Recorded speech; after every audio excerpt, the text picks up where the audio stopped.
So this video is the replacement of the starter motor cable, which corroded and sheared off just on the starter motor here. We can see where it's all corroded quite a way down. That's the colour it should be at the battery terminal ends. So even if we try and see just how far down this corrosion has gone on the cable, just open a bit there, still see plenty of black there on the copper fibres. Focus there, that's not good.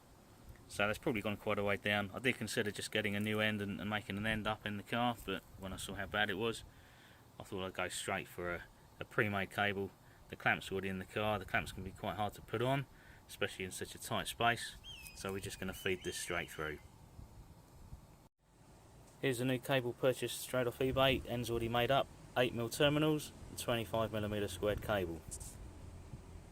The cable, just clamp it directly onto the battery terminal.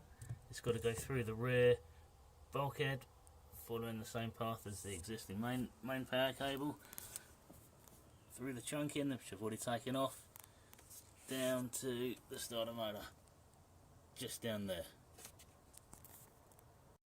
So I started in the engine bay, trying to feed it back through the trunk end to pass it through the firewall into the boot.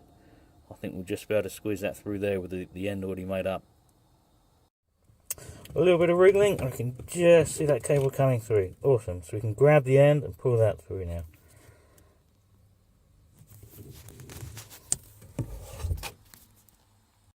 Okay, so now we can just tuck the cable back all through the trunking, tidy it up and clamp it on down there, see if it starts.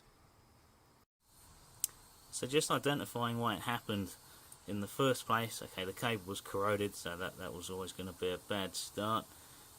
It had limited life because of that, but there's a really awkward sort of 90-degree bend, and as the engine's vibrating, it's just going to end up making the cable go brittle and snap. So let's remake the end to make it a bit easier. Put a slight bend on the terminal end so to avoid flexing the cable so much. So now we'll just wrap it up in the protective shielding and we're done.